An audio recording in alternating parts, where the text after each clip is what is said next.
João capítulo 10, versículos 1 a 10.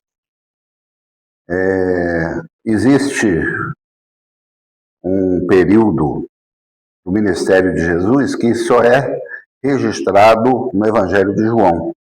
E esse daqui é um deles, começa lá no capítulo 8, mais ou menos, quando Jesus vai a Jerusalém para a festa dos tabernáculos.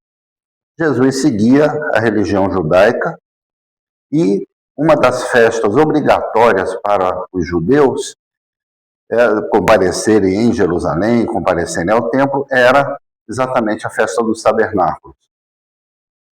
Os outros evangelhos só falam de uma ida de Jesus a Jerusalém, que é justamente aquela ida final, onde ele vai enfrentar então a cruz e depois ter a ressurreição.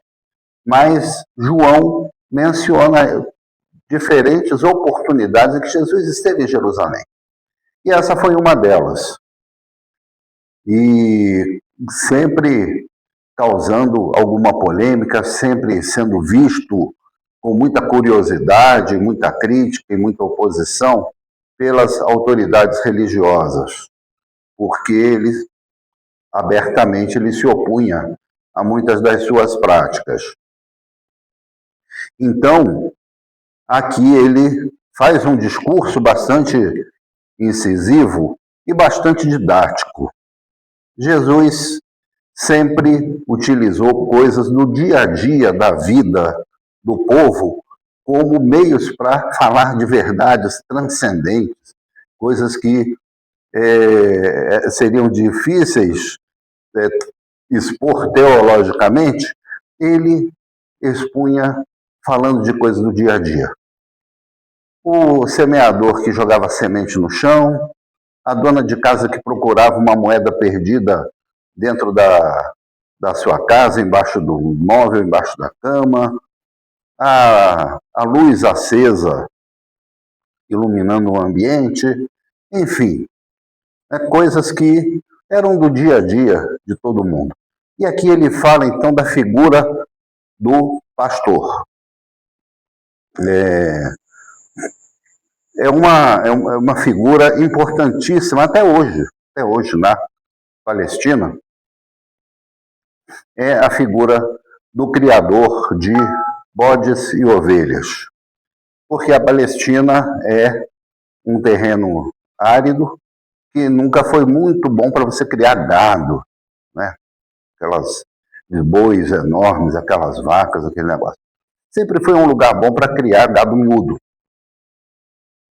Parecido com o Nordeste do Brasil, né? No Nordeste do Brasil também se cria muita cabra, né? Um prato famoso do Nordeste é a buchada de bode, né, Biano? Você não é exatamente do Nordeste, assim, não, mas... mas o bode e o jegue são parte da nossa fauna do Nordeste, da mesma forma que as cabras e os jumentos eram da Palestina, né? Então, a figura do pastor era muito conhecida. E ele faz esse paralelo, então, ele se identifica com essa figura do dia a dia das pessoas. E ele começa falando de uma forma muito autoritativa, de uma forma muito incisiva, com muita ênfase, quando ele diz assim: em verdade lhes digo. Quando Jesus usa essa expressão, em verdade, aquilo que ele vai falar a seguir precisa ser lido com muita atenção, com muito respeito, porque ela equivale no Evangelho àquela expressão que os profetas utilizavam. Assim diz o Senhor. É um preâmbulo, é uma introdução a alguma coisa muito importante que vai ser dita.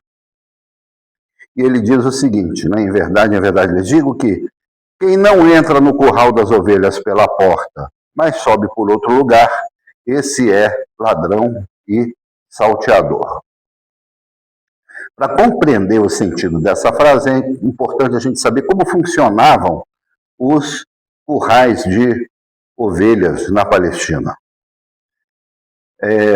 Na verdade, havia dois tipos. Um era um curral comunitário de uma aldeia, que tinha lá algumas casas, tinha lá vários criadores de ovelhas, e eles então tinham uma casinha lá reservada, onde as ovelhas das pessoas ficavam guardadas ali.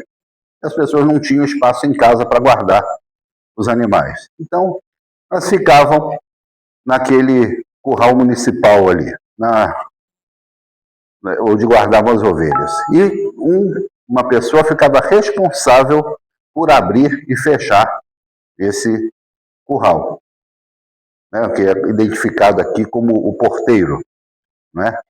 Então, esse curral ele era murado, e os pastores que queriam levar as suas ovelhas para pastarem, então de manhã cedo chegavam lá, ele abria a porta, ele chamava as suas ovelhas e elas o seguiam então para o pasto. As outras ficavam lá esperando o outro pastor vir buscar. Quando todos os pastores iam lá pegar as ovelhas, ficava vazio. De noite, ao cair da tarde, então elas voltavam para passar a noite ali naquele curral. Funcionava desse jeito. Em algumas situações, quando o campo era muito grande, as ovelhas se afastavam muito, havia também lugares onde os próprios pastores faziam um cercado e guardavam as ovelhas ali. E nessa situação, o porteiro desse cercado era o próprio pastor. Ele deitava na entrada do cercadinho, as ovelhas ficavam ali, nenhuma ovelha saía sem autorização dele. Para ela passar, para ela sair, ela tinha que passar por cima do pastor, não é? Então o pastor se deitava ali e fechava então esse curral que já ficava na roça, não era na cidade. Então eram dois tipos de currais de ovelhas, e isso nos ajuda a entender o que Jesus está dizendo aqui. Não é? Porque, claro que as ovelhas corriam dois grandes perigos. Um era a dos animais predadores, né? O mais famoso deles, o lobo. Né? Mas havia outros carnívoros lá que poderiam, eventualmente, atacar uma ovelha. E outro era o próprio ser humano, né? Os ladrões de ovelha, né? Que pulavam o muro do curral e catavam a ovelha e levavam embora. Né? Esse não passava pelo porteiro, esse não entrava assim por bem no curral, esse tinha que pular o muro. E é desse que Jesus fala, não é? Aquele que entra pelo curral das ovelhas, que não entra pela porta, mas sobe por outro lugar, esse é ladrão. Aquele, porém, que entra pela porta, esse é o pastor das ovelhas. Para esse, o porteiro abre, as ovelhas ouvem a sua voz. Ele chama as suas ovelhas pelo nome e as conduz para fora. Esse é um outro aspecto muito interessante que nós temos aqui no Brasil também, não é? Os vaqueiros do norte do país, do Nordeste, eles têm uma forma de chamar os seus animais, mesmo a grande distância, que é o aboio. O aboio de um vaqueiro, ele é reconhecido pelo gado, bem à distância, e é uma forma dele chamar esse gado para perto dele. Com a sua própria voz, ou então com o berrante, não é? Então isso é uma forma de juntar a boiada. Isso acontecia também com os pastores de ovelha. Eles tinham uma linguagem própria para chamar as suas ovelhas, e elas reconheciam, e quando ele soltava a sua voz com esse chamado, elas então se agrupavam e vinham atrás dele. Paravam de pastar onde elas estivessem longe e, se alguma não vinha, aí ele saía atrás, como nós já vemos em outras situações aqui no Evangelho mesmo, o pastor que sai atrás da 100ª ovelha, mesmo tendo as 99 se reunido a ele, não é? Então são cenas do dia a dia da Palestina que Jesus usa para se apresentar ele mesmo como o verdadeiro pastor. Ele, o verdadeiro pastor. A figura do pastor, ela era muito simbólica também quando se falava dos governantes. Se vocês observarem algumas representações dos faraós, governantes mais poderosos da sua época, vocês vão ver lá, né, aquela estátua dourada, né, do faraó, assim, trazendo duas coisas nas suas mãos. Um cajadinho e um cetro. Eram símbolos de poder que nada mais eram do que as ferramentas de trabalho do pastor. O cajado, que era comprido, né, com aquela curva na ponta, com o qual ele puxava a perna da ovelha fujona, né? Aquela pontinha lá era para, vem cá, né? Puxava. E o bordão, né? Era um cacete que ele usava para proteger as ovelhas, não para bater nas ovelhas, né? Não ia querer ferir o seu próprio animal, mas para encarar os lobos, raposas e outros hienas e outros animais carnívoros que atacavam o rebanho, não é? Então, esses eram os instrumentos do pastor, que aparecem então na representação dos reis. Os reis eram também figuradamente chamados de pastores do seu povo.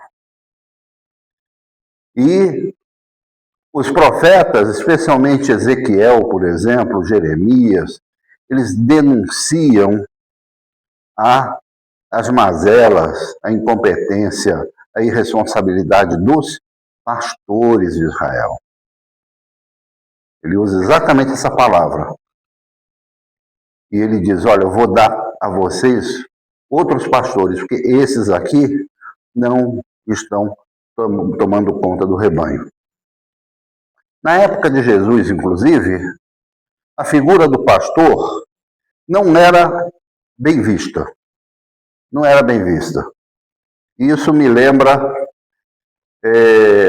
da Dona Enedina, minha mãe de criação. Ela morou muitos anos em Boa Esperança, lá no sul de Minas, terra de Rubem Alves. Conheci bem aquela cidade. E quando eu ia para lá, às vezes, passar férias, passar algum tempo com ela, eu aproveitava para ir num salão de barbeiro mesmo, aquela portinha, assim, aquele salão meio escuro, nada a ver com esses salões assim bonitos que a gente vê hoje, né? Tudo decorado, assim, tudo. Era aquele salão tradicional, onde tinha lá um senhor lá, já normalmente de idade, né? E cortava o cabelo dos clientes, e onde tinha alguns quadrinhos que funcionavam como hoje funcionam os memes de redes sociais, né? Alguma coisa divertida, assim, pendurada na parede. Esse barbeiro, eu me lembro bem que ele tinha lá um quadrinho dizendo assim, neste local reúnem-se caçadores, pescadores, passarinheiros, políticos e outros mentirosos. Super inteligentes os dizeres do quadrinho lá do barbeiro, lá de Boa Esperança. Não é? Se fosse da época de Jesus, ele incluiria também pastores de ovelhas. porque era esse o conceito que as pessoas tinham. O pastor de ovelha, se sumia alguma ovelha, ele ia alegar o quê? Ele ia alegar que foi o ladrão que levou ou um predador que pegou a ovelha e levou embora, comeu a ovelha. E como eles trabalhavam muitas vezes à noite e à distância, né? Eram as criações terceirizadas, né, dos grandes proprietários, né? Então não tinha ninguém lá, não tinha câmera para mostrar o que aconteceu. Ficava na palavra do pastor. E muitas vezes os donos dos rebanhos achavam que o pastor tinha feito churrasco de algum dos animais, não é? Então pesava sobre os pastores uma desconfiança, assim, e até nos tribunais o testemunho de pastores não era aceito. Era uma coisa assim tremenda. Eram muito mal vistos. No entanto, quando Jesus nasceu, quem foram os primeiros a receber o anúncio do nascimento de Jesus?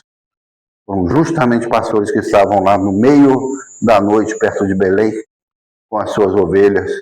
Eles presenciaram, então, os anjos anunciando o nascimento de Jesus. Sempre essa inversão que o reino de Deus muitas vezes provoca, né, nos valores vigentes da sociedade, eles quebraram o preconceito e anunciaram justamente aos pastores. Na Bíblia mesmo nós temos os patriarcas, Abraão, Isaque e Jacó, eram criadores de animais. Moisés, quando foge do Egito e vai morar lá na península do Sinai, qual a profissão que ele assume? A profissão de pastor dos rebanhos do sogro dele, Jetro.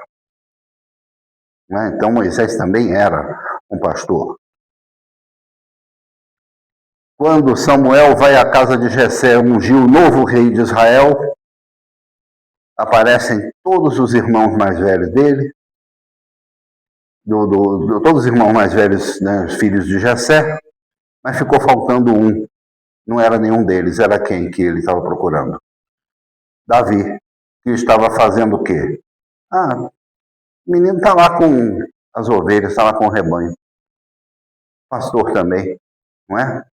Então, a figura do pastor é importantíssima na história da salvação. O problema é que existem bons e maus pastores. E aí eu saio da criação de animais e venho agora para 2026, onde nós temos milhares de pessoas, especialmente aqui no Brasil, que usam o título de pastor. Não é? Vamos ter, neste ano de eleições, milhares de candidatos com o nome pastor, né, no seu registro eleitoral. Será que a gente pode confiar hoje numa pessoa só porque usa o título de pastor? A gente tem visto na internet, nos jornais, no noticiário em geral, a quantidade de pastores envolvidos em casos de assédio, de delitos sexuais, né? Grandes delitos financeiros. Tem um, por exemplo, que está preso aqui no maior escândalo financeiro recente, passou lá de Belo Horizonte, não é? De uma grande igreja. E outros, não é? Então, existem também falsos e verdadeiros pastores, não é? Então Jesus faz essa comparação, mas o povo não estava entendendo ainda o que ele dizia. E ele volta, diz mais uma vez aqui no versículo 7, em verdade lhes digo que eu sou a porta das ovelhas. Todos os que vieram antes de mim são ladrões e salteadores, mas as ovelhas não lhe deram ouvidos. Eu sou a porta. Se alguém entrar por mim, será salvo, entrará, sairá e achará pastagem. O ladrão veio somente para roubar, matar e destruir. Eu vim para que tenham vida e a tenham em abundância. Aqui Jesus usa a figura do pastor lá no cercadinho, lá na roça. Ele virou a porta, ele está deitado na entrada daquele abrigo e é por ele que as ovelhas têm que passar para entrar e sair. Ele mesmo se entrega como a porta daquele curral, onde as ovelhas podem repousar em segurança. Uma coisa que é importante nós termos em mente é o seguinte, é que a função do pastor não é manter as ovelhas presas dentro do curral. Quem tinha que fazer isso era o porteiro, ele que tinha que tomar conta das ovelhas ali. O pastor é aquele que acompanha as ovelhas quando elas são soltas. É levar as ovelhas pelos pastos, pelas pastagens, para que elas possam, então, se alimentar. Muita gente acha que o pastor é um carcereiro das ovelhas. Não, o papel do pastor não é esse. Eu estou falando de ovelhas animais e ovelhas humanas também. O pastor não é um carcereiro das ovelhas. O pastor é aquele que acompanha a caminhada de cada ovelha para ver se ela também não está indo por caminhos errados, por caminhos perigosos, se elas não estão se alimentando de plantas tóxicas que vão lhe fazer mal. É esse o papel do pastor. Quando o texto fala daqueles que entram no curral das ovelhas não pela porta, mas por cima dos muros, a imagem que me ocorre realmente é o que tem entrado no nosso curral, o que tem entrado no meio do nosso rebanho. Hoje nós temos muita coisa entrando, não é? Pelo celular mesmo, né? Uma grande porta de entrada de coisas absolutamente falsas, enganosas, sem ter nada a ver com a palavra de Deus, mas disfarçadas muitas vezes de coisas espirituais, né? Coisas de autoajuda. É necessário ter muito cuidado e é minha função também como pastor zelar por isso, né? Para que não entre na nossa comunidade esse tipo de informação. Embora a gente sempre confie, como Jesus também dizia, que a ovelha sabe a voz que ela tem que ouvir. A ovelha mais madura, ela não vai seguir atrás de falsos pastores. Ela não vai mudar de rebanho assim à toa. Porque ela sabe a que rebanho que ela pertence. E nós estamos falando aqui do rebanho do Senhor Jesus. Do qual eu, como pastor, eu sou um representante. Essa é a grande responsabilidade daqueles que assumem o título de pastor. Seja qual for a igreja, qual for a denominação, qual for a sua formação intelectual, é necessário ter um zelo e um cuidado muito grande antes de se apresentar diante das pessoas como um pastor.